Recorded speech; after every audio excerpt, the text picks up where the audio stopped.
All right, folks, I'm going to try to make pretty short work of this and answer as many questions we've received as possible in a short period of time. So let's start with PSP design.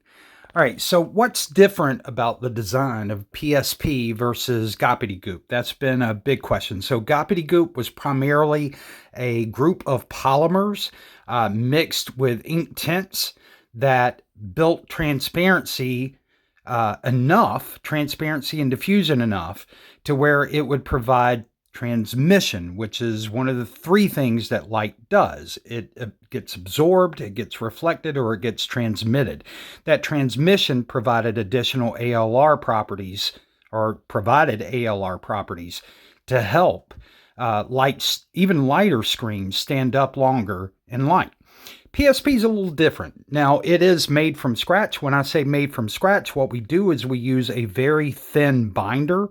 That is the glue in paint. We add, and it is an over-the-counter tint that we purchase because I don't make my own tint, but we had to find a neutral tint.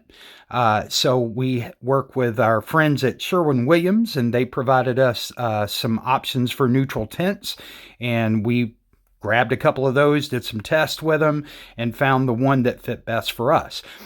This is a very thin mix. It's intended to be a thin mix, and I'll get to that in just a second. But this is a handcrafted paint that is designed specifically for projection screens.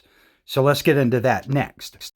Now, there are all kinds of paints designed to do all kinds of things. There's paint for your walls, paints for your car, paints for models, paints for the exterior of your house, paints that are resistant to heat. So there's paints for all kinds of things, and I'm kind of baffled by this whole argument that goes on out there in the community about the paint. And I know most of it's stemming from one person, but it's paint. Okay, it's paint that's bought over the counter, and then people mix things into it to try to make it better for projection. But the truth is what you want for your projection screen is a very thin coat of tint. That's what you want, a very thin coat of tint that is going to do certain things to enhance your image. You don't want thick, gloppy, viscous paint put on your screen. It's going to leave a lot of texture, and you don't want heavy texture on your screen. It's going to impact your imagery. You're never going to get clarified images, good, clean, crisp images on a screen that's got just a buttload of texture. So once again, designed specifically for projection screens. Next up, reflective solids. Why is it important not to use reflective solids whenever you're trying to improve your imagery? Well, one of the key things, folks use mica, and there's different grades of cosmetic mica. You can get it in a number of different colors. There's metallic paint, mostly like a silver metallic paint. There are different black metallics. There's all kinds of stuff out there. But here's the thing. The underlying reflective in that is going to be some sort of metal, right? Like aluminum, little steel chips or different metallic chips that they would use in there, mica. It's all going to have a silvery base. That silvery base will make your screen whites look more silvery. So we stay away from reflective solids because you get closer to a true white whenever you're looking at darker screens when you do not use metallic solids, because they're always going to give you a silvery effect. Doesn't matter whether you use like the white cosmetic mica.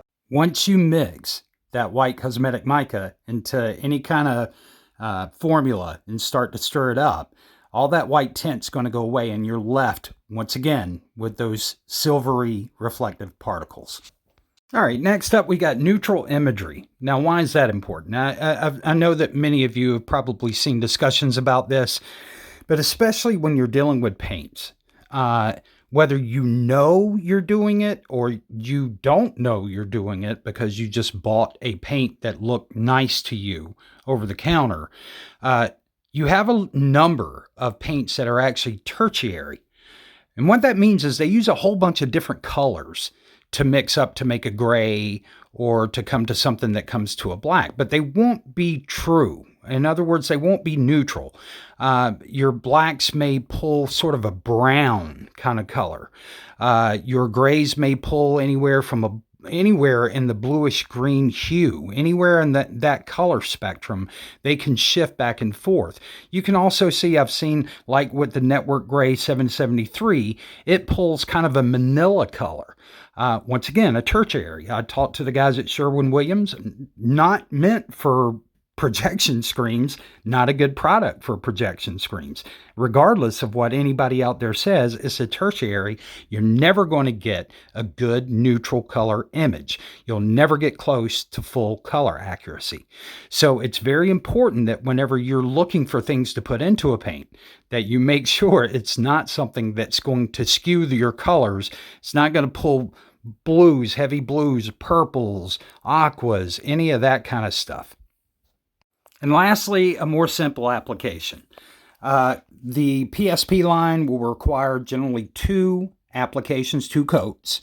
The reason for that is because for it to be a 1-coat solution, you have to add particle. And you've heard me talk about particle in the past. If you've watched the channel, the addition of particle is going to make the paint much thicker, which is going to lead to texture. So once again, going back to the earlier conversations, we want to keep as much texture off the screen as possible. So these have been made to do 2 coats, and you should be good to go. I'll have an application video up tomorrow that will show you just how simple it is to paint this over your existing screen as well as any new screen. Right, and we'll talk about the different approaches you can take to application, what you need to do to prime, all those kind of things. So that's basically, in a nutshell, the questions that we've received over the past couple of months, since probably a month and a half or so since I put out the video about PSP.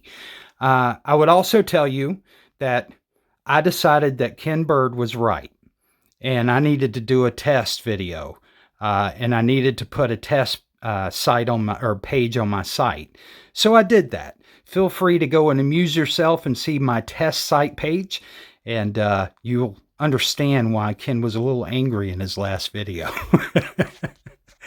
All right, guys, so hopefully that answers some of your questions. You guys take care, and we'll talk to you soon.